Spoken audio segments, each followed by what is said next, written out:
Was he affectionate towards you? How did he treat you? I'll be very, very honest. I don't think we had a lot of turbulence. My dad being a star, there's a lot of things happening. I didn't understand then between my mom and dad, because my dad being a star, he was a celebrity, getting attention everywhere, whether it's men, whether it's women, more women, and that caused a lot of problems at that time.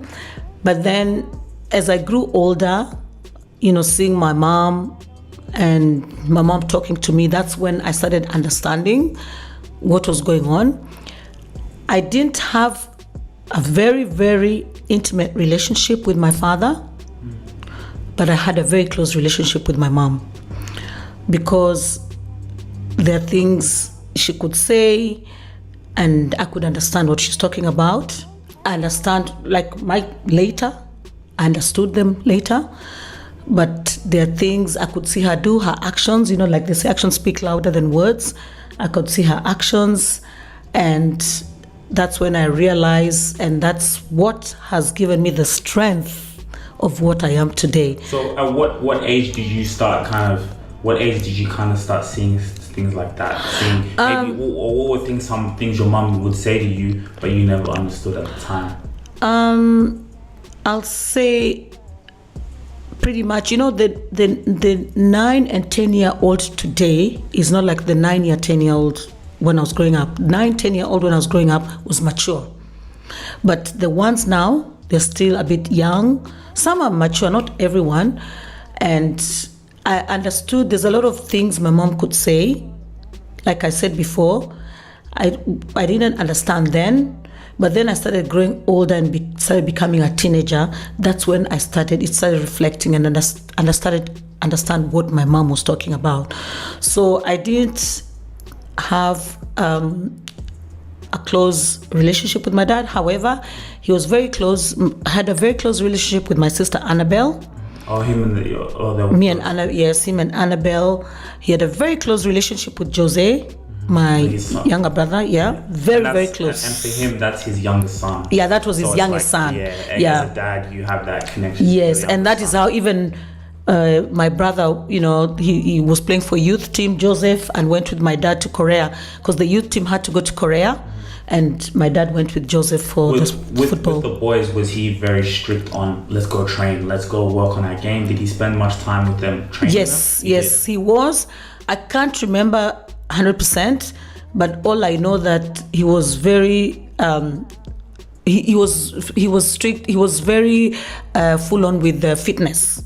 Like, you have to keep fit, you have to train. I don't know Joseph, that is something he needs to speak for himself when he comes here, because I know they went to youth. We'll get you on. Yeah. And so that is how he ended up going. He just didn't go it easy because my dad was the coach. He was very strict. Anyone who played with Jonathan Niva, anyone who was under, when he was the coach, they will tell you that he was the strictest coach they ever had. He was no nonsense coach.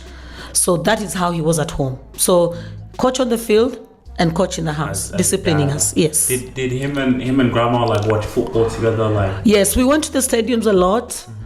And my mom used to cheer, scream. She used to scream. She used to cheer him a lot.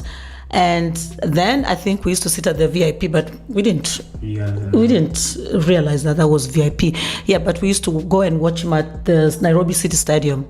That was the stadium that they used to play. That was before Nyayo came up, but I don't think he played in Nyayo, because Nyayo is a more new stadium. It was more City Stadium. And how was that relationship? Let's talk about your mom. How was her character? What was she like? On this path of life that I'm on right now, I'm always thinking about the future. I'm always thinking about my financial future. How can I make important moves now that are going to impact me when I'm older? This video is sponsored by Raiz. Every time you get an income, you can set weekly, monthly, daily investment goals. You can put aside money while you're growing and seeking the best future for yourself. For me, what I do is every week I have an amount and it puts the money into the stock market. It's all about compounded interest. The actions and the things that you do today are impacting your future. So for me to continually having that compounding interest of money being put away into the stock market, by the time I'm 30, 40, 50 years old, that amount is generational wealth. That is the power of compounded interest. It's always important to think about your future, always important to think about tomorrow and 20 to 30, 40 years from now. What Raiz has done with the Rubasha Family Podcast, they're going to give you $5 once you sign up with the Raiz app and you're approved. You can start your financial journey today. None of this is financial advice. Hit the link in the description, get $5 into your account once you're approved, and get started on your investment journey today. My mom was a hard-working woman. She's a hustler. My mom was a hustler. I don't even think any of us girls hustle like my mom. Sometimes I sit down and I think I hustle like her, then I think, no, mom was better than you, Rouz. So she was a hustler. She had her job. Like how? Like give us an example. So she had her main job as a secretary at Trigger Chemicals, and then she had a business. She started in a printing company in the city. So she was an entrepreneur. Entrepreneur, precisely. So she started with an uncle of mine, Uncle Juma. Lena and Jedida's father. They started that business, but my mom was the CEO of that business. So she was like, so before that she was working. She was still working. She was doing like how we're doing two jobs now. So my mom was working and doing that job. Working and she said, and running the printer. Printing company. Yes. So basically it was you'd come to them and they would print. Yes. So she gave us works during school holidays. So during school holidays she'd make us work. She'd make us. So I was the eldest. I was working there. Molly, my cousin, would go and work at the printing. We had neighbors called the Chemir Mills. Their mom was the boss of the women's prison. They would all come there school holidays and would work, and my mom would pay us. Really? Yes. How old were you at that time? Maybe 13, 14, teenager. Your mom was a hustler. Yeah. And then she was like, you know what, I'm gonna put you guys on payroll. Yes. And at that time she's teaching you guys responsibility. Yes. She's teaching you, you know, like at 13 years of age, like, yes, I'm doing this, but you guys are gonna come help like the family business, and I'm gonna pay you, like teach you, you know. Wow. So she was. Yeah. So she was hustling. So and that is how she ended up. She bought a house in one of the eastlands of Nairobi.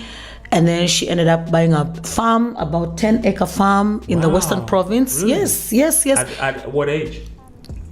So my mom died at 41. She died at 41. So I think when she was having the youngest baby, Gabi, she was 35. So my mom did all these things when she was very young.